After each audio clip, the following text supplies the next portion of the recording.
During January, everyone who owns or controls business, farm, and/or personal property that's subject to property taxes must update, sign, and return their listing forms to the tax office before the January 31st deadline or face a late penalty. Property owners who have previously listed should receive their forms in the mail in early January if their current address is on file with the tax office. For new listers, forms and instructions can be obtained by going to the county's website, calling, or visiting the tax office on the 5th floor of the courthouse. Kathy Pittman of the tax office explains the listing process and offers helpful information to assist you in completing the forms. January is known as the annual listing period, and it's the time really when taxpayers need to be communicating with the tax assessors about all their taxable property.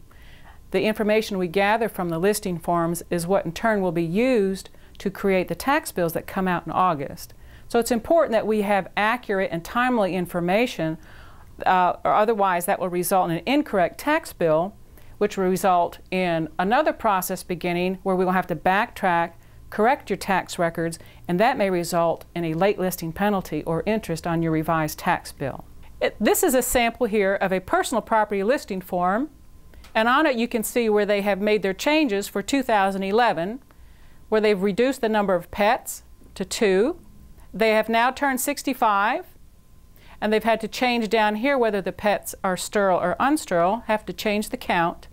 Down below they have now sold a boat, and apparently they have fixed up this truck, and it's now tagged through the North Carolina DMV, so they will receive a tax bill that way, so they have crossed it through here. Box number 11 is critical because without your signature here, we will not be able to update your tax records. And number 17, this is where you would show any changes to your real property. This person has listed that they've put up a new storage shed and that they have removed an old storage shed.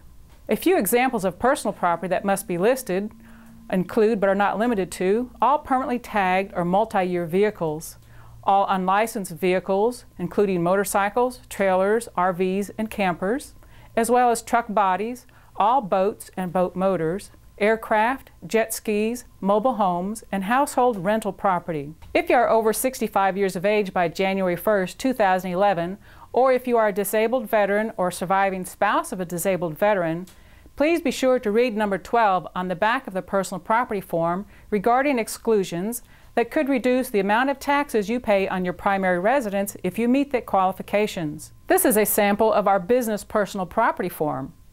A few examples of business personal property that would be listed on here would include, but are not limited to, such items as copiers, computer equipment, supplies, your leasehold improvements, spare parts, machinery and tools, furniture and fixtures, and any other income-producing property used in your business. This is the farm business property form, and a few examples of income-producing items that would be reported on the farm business form would include such items as poultry and swine feeders, fans, bins, and conveyors, as well as tractors, balers, motors, tobacco equipment, sprayers, suppliers, and spare parts. All businesses may request an extension to file their listing form until April 15th, 2011.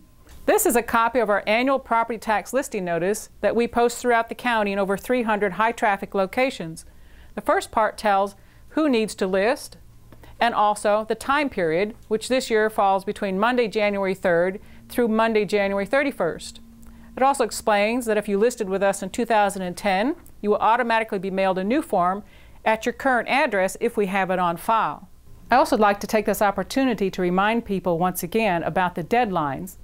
You must file between January 1st and January 31st, and businesses can apply for an extension to list until April 15th, 2011. But it's critical that we get that request in before January 31st, or it will not be honored and you will wind up paying the 10% late listing penalty. Please don't hesitate to call us for help with these forms because they are very detailed and contain a great deal of information, and we will be happy to assist you in any way we can.